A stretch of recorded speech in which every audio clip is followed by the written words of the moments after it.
This is the Big Friendly Swim podcast, and I'm the Big Friendly host. And today's guests are three athletes who represented Palestine at World Championships here and at various other competitions as well.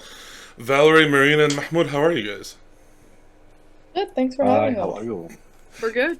Thanks for being here. So I'm going to get right into the questions. I've set this up. I've got a few questions for each of you, and then a set of questions like for the whole group. Just open it up to the floor.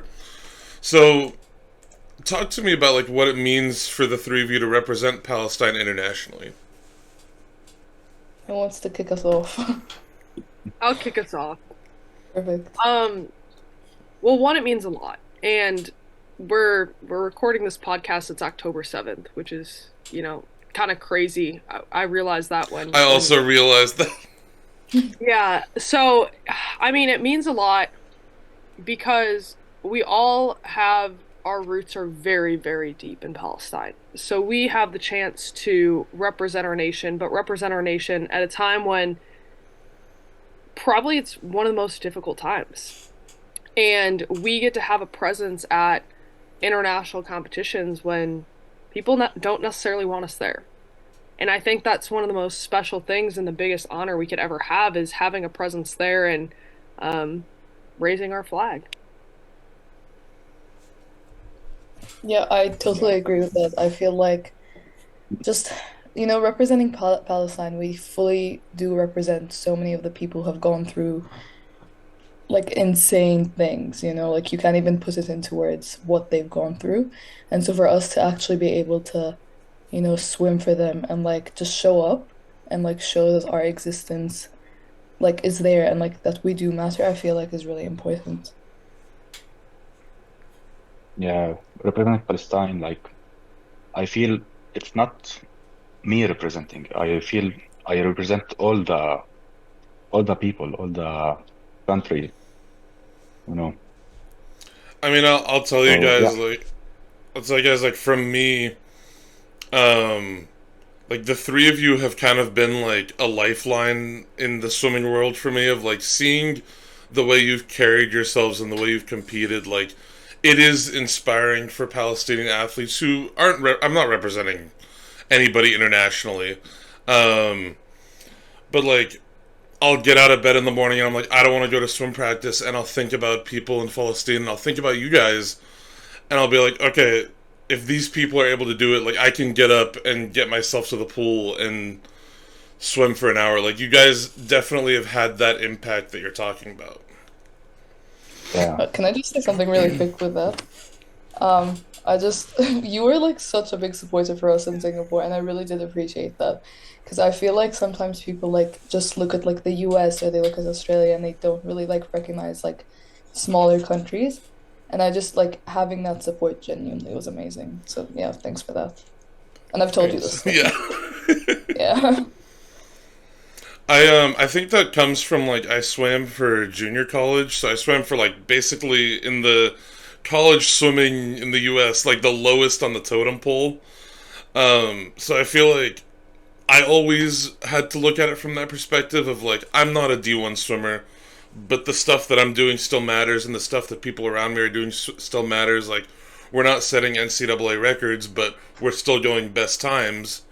Like taking that and putting it on like an international stage of like, okay, this person may have placed like 40th at World Championships, but they still set a national record, and also that's 40th in the world.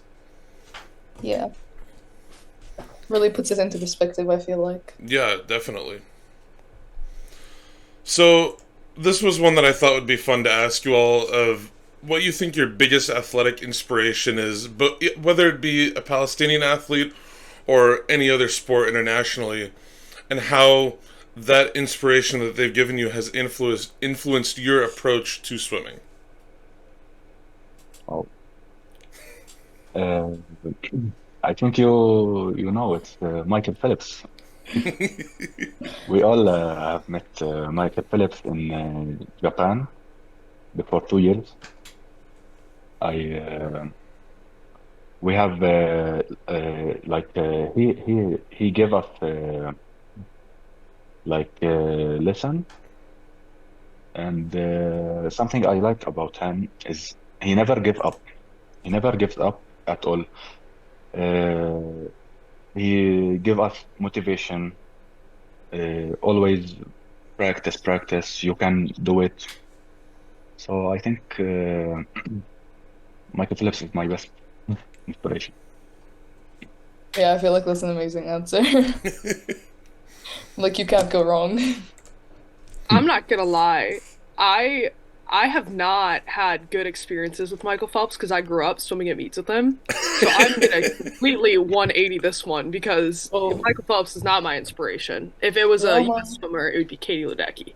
But what gets me out of bed in the morning is the people of Palestine, especially the people of Gaza. Because every single day I wake up and I get to do what I love. And I truly love swimming. Marina probably thinks I'm crazy because I was on something at the last World Championships. It was I was crazy. literally telling her, I was like, Val, if you don't shut up, I'm gonna like kick you out of our room. Like this Yeah, is she's gone like, too far. stop being so bipolar. She's like, this is crazy. Yeah. Um, I'm like, just calm down. You got this. Like, calm down. but I love swimming and I get to do what I love every single day. And what is super hard for me to swallow, and I know it's every Palestinian athlete, we don't we get to do what we love every single day. We have the luxury of waking up and going to the pool or going to the gym, whatever it is. And you think about all those little kids in Gaza that don't have that. So are like, oh, I don't want to get up and swim today. That's not an option for us because in our country, that's not a reality. It's a huge luxury to even get to play sports. And I think that's what gets me out of the bed is I get to do it with the people that I love. So, Oh, stop it. You was like Mm. cutie pie.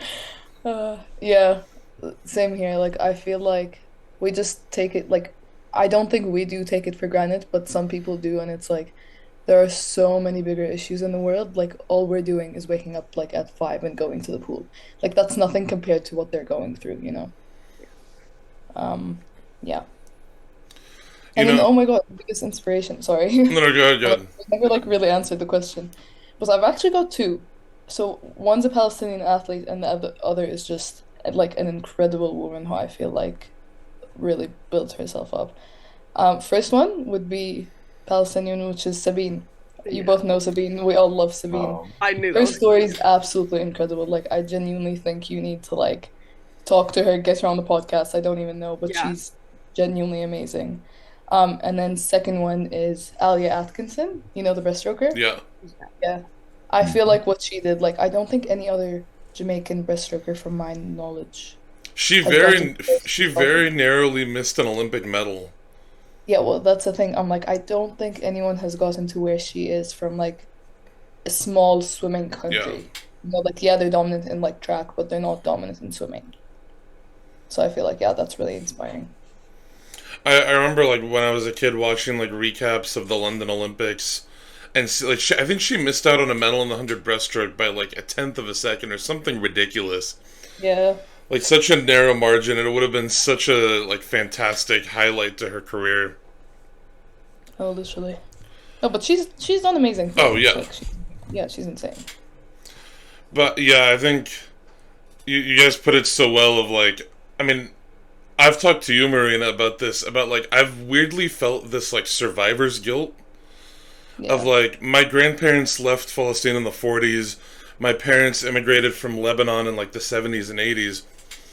Um, but so like I've never been to Palestine, but it's like I feel this survivor's guilt that motivates me of like I'm lucky enough from like a million small miracles that I even get to be here and get to be doing the things that I'm doing. So I don't have any excuse for like I'm too tired to do this today. I get up and do it anyways. Yeah. Yeah. No, yeah, we've talked about this and I've said the same thing. I'm like, it's just like I wish I could take like the whole situation out of Palestine, you know? Like you get what I'm saying? Yeah. It's just there's only so much we can do. So I want to throw a question. I'm gonna go to one of the individual questions here. Mahmoud, so experience competing internationally for the last several years, what are some goals that you're comfortable sharing that you have for yourself for your swimming career going forward? Yeah. Uh, I did compete in a lot of competitions since 2000, like 2021, and I have learned a lot of things. I have met a lot of champions. I think is my goal is to my goal my goal is to improve the level of the swimming in Palestine right now. Like training or give motivation to the young age of swimmers, give them like how to swim, you know. And another goal is like go to the Olympic Games next Olympic or represent Palestine in the next competitions. But the main one is the young people, the young athletes who wanna represent Palestine, who see themselves in the right position where they can represent. Damn, you guys give such good answers. Oh, We just we're passionate about it, you know, yeah, like this is why we swim. So I feel like this is truly all coming from our hearts. yeah, no, definitely. Mhm. That being said, when you're all here for the LA Olympics in 2028, I will take you around LA and show you all the Middle Eastern places. There That's is bad. there is And so many. Kanafa, please. Oh yeah. I kid you not, like there's every street corner, like there's Menaish, like all along, like there's this little area called like Little Arabia, that has like a Syrian restaurant, a Jordanian restaurant, a Palestinian restaurant, like all around the little quad area. It's so Mhm. many different Arab foods. Love it. Okay, so then I bring you sweets from Jerusalem. Oh, excellent. Win-win situation right there. Oh yeah, definitely. So I'll throw an individual question over to Valerie. So I got to see clips and I watched some of previous interviews that you've done, and you've talked about the deep history that your family has in Palestine. What does that history mean to you, and how do you think that you carry that meaning in your actions, whether it be in the sport or out of the sport? Yeah, so I can answer this a few different ways. Well, one, I get the question a lot of like, how are you Palestinian? So I always like to give a brief overview is I was born in Chicago. So people are like, "You're American." Yes, I am American. I was born in Chicago. I'm never trying to hide that, but I come from one of the oldest Christian families in Gaza. My grandfather was born and raised there. My dad was baptized there. My family has been there since year 400. So we've been there a very, A very long while. time. A very long time. Um, but people are always like, I competed at US Olympic trials in 2016. It's also not a secret. Everyone's like, oh, trying to dig up stuff. It's not a secret. Um, I was, here's the thing. I always wanted to represent Palestine. I just didn't know how. And people like, oh, well, it was easier for her to qualify. Well, not necessarily. And if anyone questions my want to like represent Palestine, I have a picture of me at 14 years old at the US Olympic Training Center holding a Palestinian flag. Like, hello. Like, it's always been my dream, and being able to go back and represent my roots, I think it's far more meaningful for me to represent my family, my country. It feels like I travel a lot right now. So I always put on my Instagram like, guess where I'm going? Like, where's to next? Whenever I actually put out where I'm going, I have family members like all over the world. I had family in Paris that I didn't even know existed. They're like, Tarazi. They're like, oh, you have to come eat at our house. I was in Dubai And I met like second cousins, like very, very closely related to me. And there was like 50 of them. Like we had a whole party in Dubai. And it was crazy because for me it's really cool because it's like being in touch with my family all over the world, but I have so much love and support. And I don't know, there's something in me that is just so Palestinian. Like I might be American Palestinian, however you want to say it, but my blood is like 1000% Palestinian. Um, yeah. I think a lot of people in the US too have this like culture shock of like, oh, you're from a Middle Eastern country? You're supposed to be Muslim. Like, what do you mean?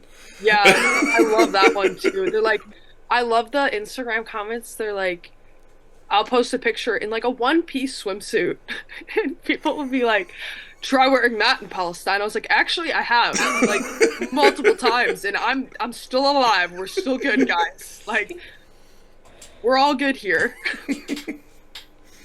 It's insane. Like, I mean, I will make fun of myself here a little bit. I remember being like in middle school and I met somebody who was Lebanese and I was like shocked to find out that he was Christian. I'm like, what do you mean? Like, Yeah. so I had that moment myself too, but like, it is crazy that there are people who are so slow in adapting to that. Yeah, I think especially right now, people like to really like pinpoint like, oh, it's all the Muslims in the world. No, there's I think in Gaza specifically it's 15% Christian. Yeah. Which to be honest, 15% is not like a 2%. It's a fairly like significant portion of people. Right, right. So, I don't know. Well, half of it's my family, but beyond that. I mean, I also think like one of the parts of like a double-edged sword of like Palestinians are displaced all across the world. Like the good part of that is you can go anywhere and you're likely to run into somebody who's maybe not related to you in some way but has had similar experiences to you. Like that's probably one of the few good things about being displaced. I can't call it a good thing. It's No, one no. silver lining of being displaced across the world. Yeah. All right, Marina, I'm going to throw a question to you. So, you've now swam at 7 world championships, which, to my knowledge, is up there with like the most that a Palestinian athlete has been to world championships. I haven't specifically looked at the numbers. I quite literally, just looked at your bio and saw 7 and was like, oh, that's a lot. Yep.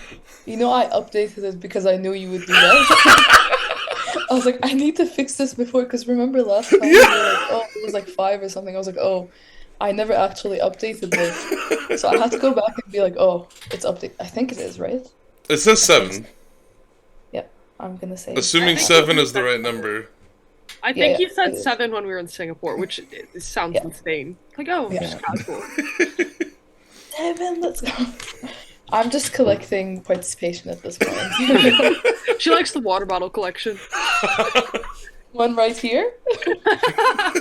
I've literally got them right next to me, actually. I'll That's show you crazy. one. She's prepared props. Here's the other one. I've got more, but they're downstairs, so we're gonna have to. Anyways, sorry, keep No, going. no, you're good. You're good. So what are some lessons you've learned and like taken with you throughout these years of competition that you've had, and how do you think those lessons have changed how you go into each meet?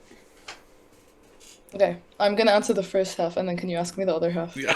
after I answer the first half, because I'll forget. Um, so I think one of the main things I have taken is not to compare myself to anyone else. Because I feel like when you start so young, like doing like competing at world championships, you're like, oh, well, I'm the youngest here, so it doesn't really matter. And then you start getting older, and it's like, oh, well, people are like 16, 17, and they're like winning medals. Why am I not doing the same? And it's like I feel like I put in the same amount or like same effort in training, so why am I not getting the same result? So I feel like for me, it's just don't compare yourself. You're on your own timeline. You're doing what you can. Just compare yourself to you. That's, I feel like, the biggest thing I've taken away from it. What was the second question? The second question was, how do you think, like, to make it more specific, actually, like, think about, like, your first World Championships that you attended, and now the most recent one in Singapore. How do you think you went into those first Worlds in 2021 versus now when you went into Singapore this year? Oh my God, first one I was like shaking. I was like, what am I even doing here? It was like, what the hell? And then I feel like this one I was like a bit more confident, a bit more relaxed. And I just like I knew I was there for one reason, and I was like, just represent my country. Just do the best I can to like paint them in the best light I possibly could. So yeah. Alright, I'm gonna throw back a group question to everybody here. So I was like, there are words that Yezan said at the Olympics last year that, I should have asked him to do this too. Um, that was a mistake on my part. No, he's Uh, not a participant anymore. No, I'm kidding. I'm kidding. I forget this is. No, I'm kidding. I swear. He knows I'm messing with him. He even knows this is a joke. I'm gonna quote this. This clip. just post like just that snippet. Yeah, right. No, he knows I love him. I swear. But he talked about like how there's a lot of people who see us here and they don't want us here, and yet we're here anyway. I'm definitely misquoting that. He said it much more eloquently. But what do you think, like, is, I guess, like, the message is the best way I could put it, that you hope to convey simply through your presence and your performance in the pool? Um, so this was Yazan and I kind of sat down before the Olympics, kind of like a few months out, and was like, what story do we want to tell? Like, what is our message to the world, to the media? Because we're gonna have the chance to talk to some people. Like, what as a group do we want to convey? And one of it is that we are here to stay. We are not just a number. We are normal people. We might be Palestinian, people might not want us here. We don't know how we're going to be received. Um, we were very lucky. We were received with a lot of love from all over the world. We really were. But we're not just a number. And the way that we as athletes fight for our country is peacefully through sport, which goes along with the Olympic Charter. And that's what we really, really want to push is we just want to play like everyone else. And then it goes along the lines of what I say is sport is a basic human right and everyone should be able to play. Whether it's a little kid in Gaza going outside and playing with his friends and kicking a football, or it's competing at the highest level internationally, everyone has the right to do that within their own internationally recognized borders. And we like to really put in within their own internationally recognized borders. But that's something that like our message, what we want to convey is we are people too. And I think the media and lately it's just like, oh well, and this many people in Gaza have died today, and this many children, and this many women, and we're not numbers. There's individual people in the world. Yeah. Yeah, I'll go from there.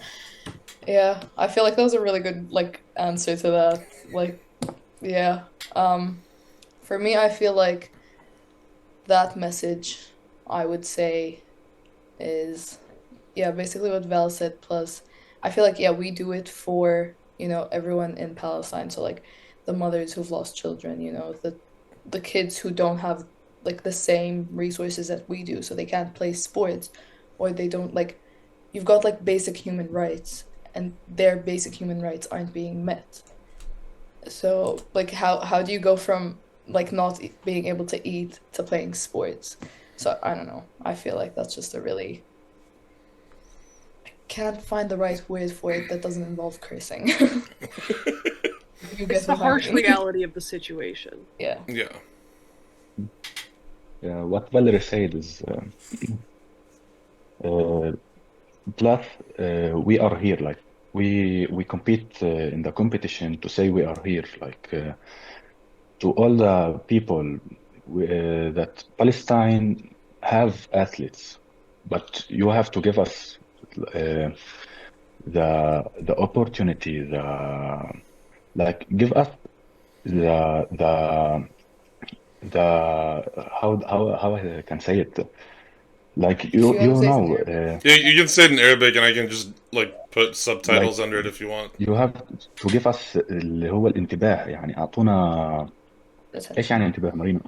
Attention, Attention, yeah. attention. You have to give us attention. Yeah, I think Yeah. like, oh, Sorry, sorry. I'm just gonna cut you off right there. Um, sorry, I'm like really, I'm into this now. Please You're go ahead. good. You're good. Go for Take it. control, I'm sorry. Marina. That just. Oh my god, that made me laugh I'm so like, you bad. can I'm go sorry. talk over there. I'll continue the interview. No, No, no, are you go okay go though? ahead. Go You ahead. can keep the I'm good. recording on. We don't need you anymore. I'll just leave. Sorry. No, no, you're Um, good. yeah, so just to add on to that, I feel like we always talk about this in like the Palestinian committee. And so it's like our existence is resistance, so all we have to do is show up and play our sports. And that will bring enough attention, or we hope that will bring enough attention to Palestine. Yeah. Sorry. No, no, Keep going. you're good. You're good. By all means, like everything you guys are saying is amazing. um, I like from in terms of like what I can do. I've always tried to. I mean, Marina, you've seen like on my private account, I post. I am spamming people with stuff about Palestine as much as I can, As you but should. like on my main account for swimming, I've tried to always figure out a way to tie it back into swimming in the stuff that I do promote. So like whenever you guys post anything, I make sure I'm reposting it and promoting what you're doing, and then like trying to do interviews like this and trying to figure out a way that I can like help with like supporting Palestine, but also promoting people who are doing great things for Palestine within the sport itself. Yeah, I don't You know. would love Sabine. Sabine's amazing. She works for the I've I've talked to IOC. her a bit actually. Have Um, you? very briefly back in like 2023.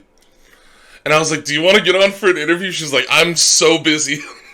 Yeah, she's crazy busy. She was just in Finland this week. I missed her in Switzerland. Yeah, she seemed like really interesting. Like she had a lot of like stories and stuff to share. I feel like you should try again. Because I Yeah, she you is know I think I genuine. will. Yeah.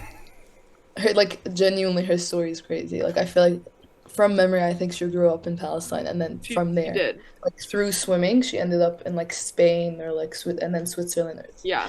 She'll tell you her story better than I can, but like yeah. See, she'll see this and she'll be like, "Okay, I'm in." Her I hope story needs to be so. out there.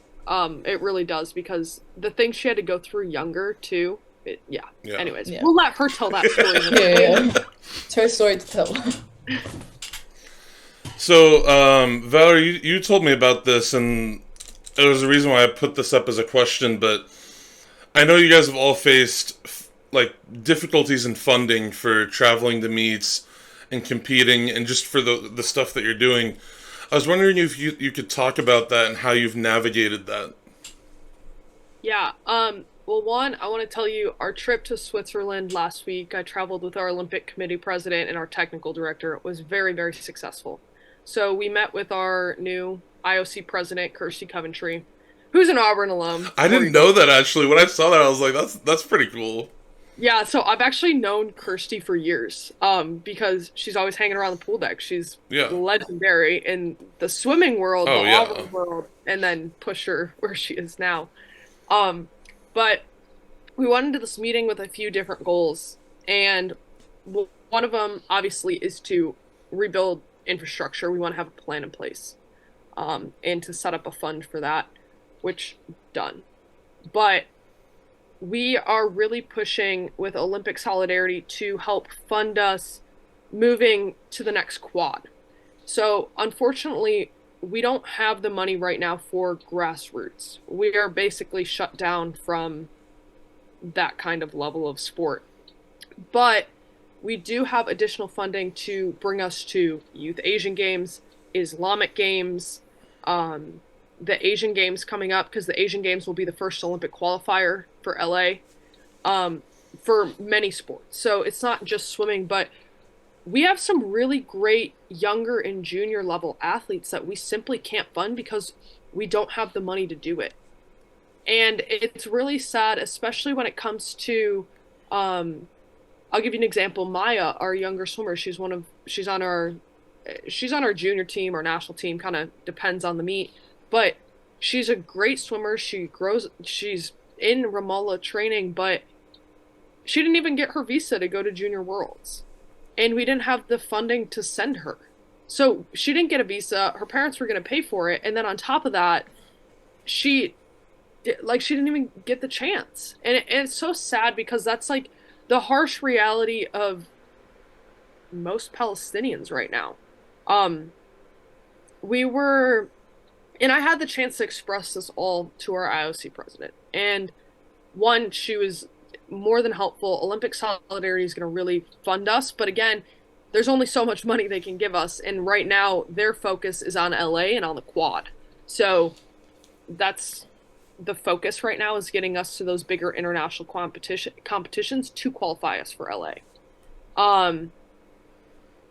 That's just half the struggle. One of the stories that I like to tell, and goes off of funding a little bit, but I wanted to express to Kirsty that yes, I grew up in the US, I train at Auburn in the best facilities, and she knows that, right? It's like my life is like easy, right? Compared to a typical Palestinian like Maya living in Ramallah, not being able to get to practice, not being able to cross her borders, all the stuff, right? So I wanted to tell this story because this is the way you'll understand when I say it. So right before the Olympics, I was in the middle of my training camp. Palestine was like, we need an athlete to give a speech at the French consulate. So Val, we're gonna fly you in. And I was like, they're like, you want to fly into Jordan or you want to fly into Tel Aviv? Well, my smart head was like, well, I'm a US citizen, I'll fly into Tel Aviv. It's easy, I've been at the airport before, and I can get in and out, you know? Yeah. Big mistake. um So anyways, I was there for 36 hours. I flew in Jerusalem to Tel Aviv, and then Jerusalem to Ramallah, and then I went Ramallah to Jerusalem, and there's that checkpoint there. And I give them my US passport, and they take my passport, and they're looking at me, and they're like, where's your visa? I'm like, I'm a US citizen, I don't need a visa. They start flipping through my pages. They're like, where's your visa? Where's your visa? They saw my last name. Tarazi, very, very well-known Palestinian. They started to get real mad. I'm like, I don't need a visa. Like, where's your visa? Where's your visa? Step out of the car.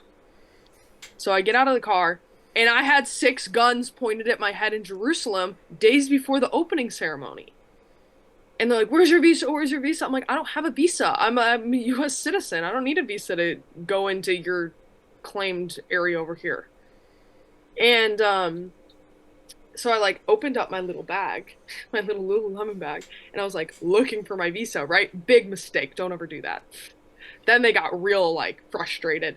Well, unfortunately, I also had a gold medal with Yasser Arafat's face on it in that bag. And they pulled it out, and I was like, oh my God. I was like, this is it. But I say that all joking because eventually I passed, and they were looking for this little blue slip they give you at the airport. That's a visa, by the way, if anyone is listening and goes through. But I wanted to give this to Kirsty because this little story, this little bit of struggle, yes, it was horrifying. Days before the Olympics, I almost didn't make it to Paris, right? Based on this. And this is a very harsh reality that happens in Palestine to Palestinians daily, multiple times. Yes, this was the first time in my life. I'm fine now, but why, when I was telling, the boss about this, our technical director, they were like, well, welcome to being Palestinian. And that really hit hard because it's hard to fathom until you go through it. So I wanted her to get a full picture of what it's like every day as a person, as an Auburn alum, teammate to teammate. I live here and I get to go to practice and train, and next minute, like something like that happens. That's my 2 cents on the subject. Damn. I have to laugh because it's still like was horrifying. Like I have to laugh it off because it was just like can't believe that happened. I'm like fighting every urge like not to swear right now. Um I wonder what my whoop data was during that. My face is like visibly red right now because it freaks me out. yeah. Leave it to Val to tell your story about the guns, and then 2 seconds later be like, I wonder what my whoop says. I have to laugh it off because like that's my way of like dealing with traumatic events. So, Mahmoud, to change the subject to a completely different question here, Yeah. what was the moment you realized that like representing Palestine internationally was possible for you? Like, what swim do you think? I love asking people this question. What swim do you think, like, if you had to pinpoint one, kind of like let you realize and know, like, okay, فيني أروح أسبح لفلسطين. Okay, so my first, like, let's say, in 2021, the federation like put my name in the list that you can go to represent Palestine international. It was in Abu Dhabi World Championship when I first saw Marina. That's when we met, So guys. Can you yeah, imagine? I said I have to put I have to do my best. Uh, they believed in me. I have to show them that I will do it. Uh, I broke a Palestinian record in the competition, and then I saw that I can like let's continue training. Let's train hard. Go every day to the pool. Uh, and after that, like competition after competition, competition. So yeah, and I think the 100 freestyle did the work. I love asking people that question because I Mhm. feel like Yeah. everybody's got different, like, everybody's got different experiences, so it's always interesting to hear, like, what was the moment for any athlete where you realized, I love doing this, I could be really good at doing this? Mhm. So, Marina, throwing a question over to you. So, you're training down in Australia and you're attending university there. What do you enjoy most about the people that you train with? And I'll hold the second question for you until after this first one. Thank you. So what I enjoy the most about the people I train with, honestly, it's just a great environment to, swim with because I've been at clubs where I'm the only one who actually like has a goal, or I'm the only one who's like aiming for worlds or aiming for this meet, So I feel like the club I train at now, which is Bond, you've got so like last World Championships in Singapore, I think there was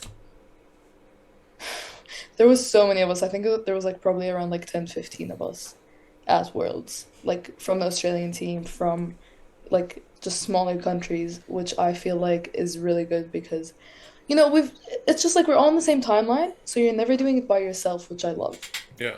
Like there's always someone there to push you when you don't necessarily want to be pushed, which we've all been through that. So yeah, I feel like definitely that. And then your second question, what do you hope to do after you've graduated? Oh, that's so many years. Actually, no, I graduate like in a year and like 2 months. And I'm like, Oh what my do you God. mean a 21-year-old is gonna have a law degree? Like that shouldn't be legal. But I honestly don't know. Like, there's just like so many things in my mind because I don't know if I told you this, but I'm doing an internship at the Department of Olympic and Paralympic Oh, Sports. that's awesome. Yeah, for like the Brisbane 2032 Olympics. So I feel like that's definitely definitely a field I might want to go into, which is like sports law. Or I don't know. We'll see where life takes us. You never know. My parents have been trying to get me into to do like law school. You know, in the traditional Arab family, go do this. This makes more money. I hope my parents don't see this. No, I'm kidding. I did choose law by myself, I swear. My parents did not force me into it. Valerie, to throw another question over to you, you're one of, I haven't actually counted, but a few dozen people who've gotten the opportunity to represent Palestine at the Olympics. And you've touched on some of that experience already, but can you describe what that experience was like for you overall and how it's fueled you into these next stages of your athletic career? Yeah, there are 32 Palestine Olympians ever. So that is a really, really cool number. And we just made history with the largest delegation ever in Paris was 8. Um, I say this, and I've been waiting for the chance to say this on this podcast. We're all family. Like, very much so. I get so excited because, Marina and I are halfway across the world, and Momo over here is the other half of the world that, like, we're just on such different time zones. So I get so excited every time I see them, or I know I get to see them coming up. I say it's so hard because I went from seeing Yazin like every other month. We went through 2 training camps together, like so many competitions. It's really hard not seeing him, not being able to be with these people all the time because the one thing that unites us is sport. And I'm in contact with Wasim, our boxer, like gosh, I think I call Wasim like at least once a week. Um these are your brothers and sisters. I just it makes it so much easier to be excited when you love what you do. And I love what I do and I get to do it with the people that I love. And I the thing is like our Olympic committee too is just so amazing. Like I genuinely love the people that we work with. Like going to hang out with Nader Jayusi, I like thrive off that. Like I was sitting there waiting in the lobby for him in Switzerland. Like my face lit up because it just it's such a genuine group of people. Um and that's in general what fuels me. And in Paris, like I say we all became family. We all were together a year earlier in China for the Asian Games, and we got the chance to spend time with each other and watch each other, get to know each other, and it just I don't know, it's something so special.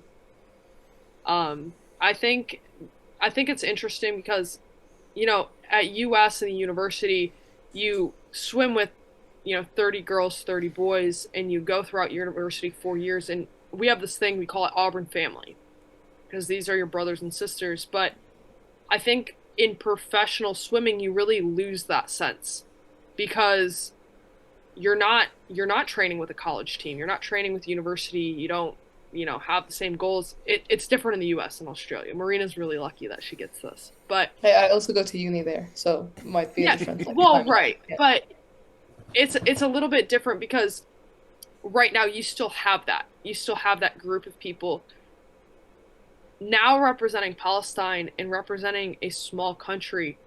I still get that sense of family. I still get those brothers and sisters around me. I was actually I have our list of competitions now for Islamic games, and I'm sitting there like planning out like, okay, if I swim 1, 2, 3, 4, 5 days, and then I can get over to see Wasim, and then track and field to the end. So I don't know if we're gonna be there for track and field because I want to watch our athletics athletes. And then I was like, but Omar is in Taekwondo, but well, like I literally have been like strategically planning how to see my brothers and sisters so I can cheer them on because I'm gonna have a giant Palestine flag and I'm gonna be screaming at the top of my lungs for them just like they do for me. And I think that's just the most special thing in the world. Yeah. Yeah. Yeah. It's not often that like I don't have something to like say after somebody's responded to a question. It's happened like nearly every single time any of you have said anything. We kind of like each other. Yeah, Mhm. kind of. I like I'm so happy we did this. Like I still got one more question, but like I'm so happy that we did this. Like I I don't know if you caught it. I was crying a little bit earlier, like just a little bit, just a tiny bit, which I knew I would, but like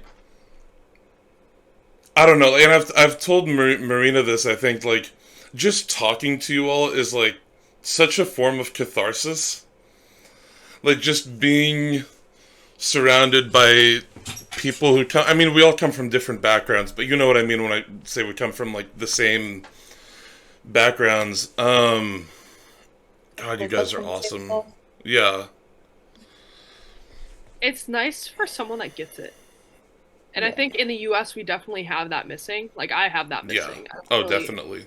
Now I have two Egyptians on my team, so they kind of get it, but it's not the same. Yeah. Like it's Hey, I not. don't have a single Arab. So, but you really miss that. Like being able to sit down with Marina and be like, "Can you believe this happened?" And she gets just as mad as I do. I Yeah. I need that sometimes. I need someone to be just as mad as I am. I like when that documentary No Other Land won the Oscar for like best documentary feature. I was at like a house party, like an Oscars watch party. And that was the only one that I cared about the whole night. I'm like, I need that one to win. Um and like as soon as they announced it, I just broke down crying in front of like two of my friends and like 15 people that I did not know. But I was like ugly crying, like into my friend's shoulder, just like losing it. And like I think you touched on it so well of like there are friends around me who are vocally and actively supporting Palestine, but it's like it's different. Like when you talk to somebody who's lived these experiences, who's like been a part of these experiences, it's so much different. So beyond the pool, I'm wondering if you can all talk about like what your hopes are for the future of Palestinian sports and the legacy that you hope you leave behind once your time competing like internationally and professionally is concluded. Oh, I need to I'll think start about us this off. one. Or you want Yeah. to go ahead? No, no, you go. I'm still thinking about this. Okay. So I always say I at this point in my career, I turned 26 in 2 days. Okay. Woo! I know I'm I getting was old. gonna sneak that in, by the way. I was gonna sneak that in somehow because I was on your Instagram live where you talked Oh, about it.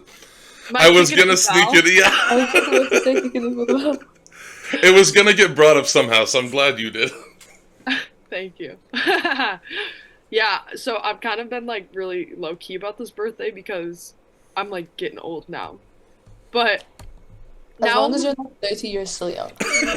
You're not there I'm yet. approaching 30 and it's going like it's like an exponential aging process now. So like once you approach 30, it like starts to speed up a little bit and I'm not loving it.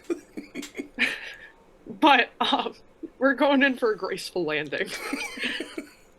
Um sorry. Let's go back to the question. So I always say like I'm almost You could cut like this entire part. That's just Are you kidding? Laughing gets kept in. The laughs get kept in. so Oh, so breathe. Though, you got this. as I approach 30, I'm almost 26 now. So I've been doing this a long time, and I've been at an elite level for a long time. Um, I was only 14 years old. I was one of the youngest. Well, I was the youngest in terms of age-wise to compete at U.S. Junior Nationals. So I was only 14. Um, I've been at an elite level for a majority of my life now, and it's been amazing. But at this point, I've accomplished almost everything that you can accomplish in swimming. Not in terms of best times, because I still am going best times, which is so cool, but I multiple state championships, junior nationals, the Olympics, all the Asian games, the Arab. You know what I'm saying is like I've checked off so much, and I'm so grateful for all of that. I truly am. But there's not a lot left in the sport that I haven't achieved. Yes, I don't have a world record, I don't have an Olympic medal, and I'm gonna be honest, it's just not in my wheelhouse. It's just, but I'm okay with it, right? I don't have to do this anymore. Is my whole point. But I do it because I love it, and I do it because I have the opportunity to do what I love every single day. And I've said that multiple times on this podcast. My whole goal now is, yes, there are a few other like swimming goals I hope to achieve in the future. Those are just personal, but my whole goal is to pave the way for the next generation. And that's why I'm on the executive board of the Palestinian Olympic Committee. I'm on the executive board for OCA. I just got named to an IOC commission. So my whole goal is shifting towards like sports governance. So I have the opportunity to give Palestine sports, give sports to children all over the world. And that's like, Mahmoud kind of said it earlier, like that's kind of our whole goal is we've had the opportunity, we've been to multiple world championships, but it's our time now to make sure that our next generation has those same opportunities as we did, but in an easier way. Like we shouldn't have to wait only a few days before competition to get our flights because we don't know if we have funding, we don't know if we have visas. It's just harsh realities like that. Like we want to make the world of our sports better. Mm-hmm. And I don't know. That's just what we hope for.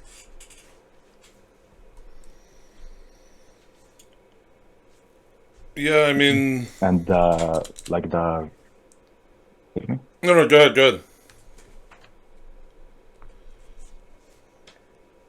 yeah.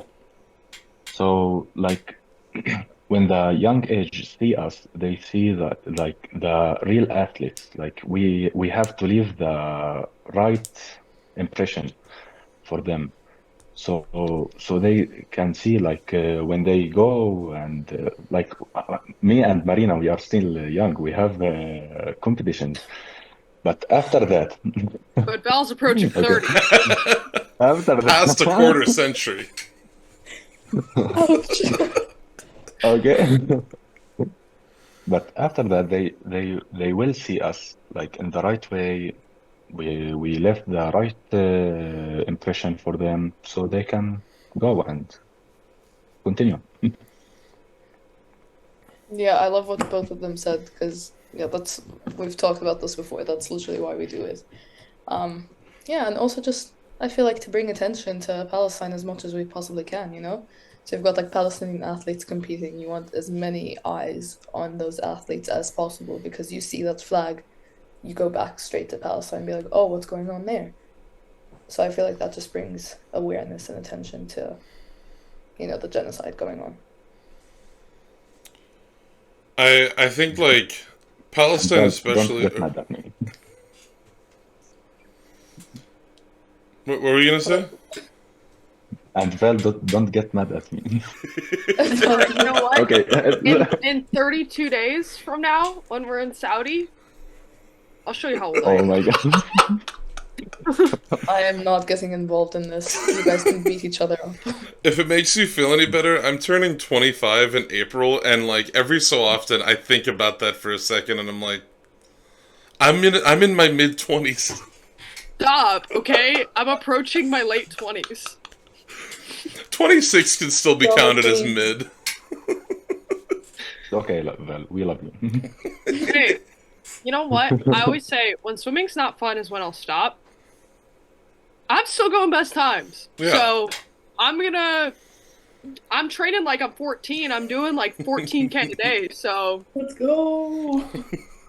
I mean, like in all seriousness, like that type of mentality of like just enjoying yourself and feeling that feeling of like I've done all the things that I want to do. Now I'm just swimming because I'm having fun with it and I can be this good like positive role model for people. That's such a freeing way to be involved.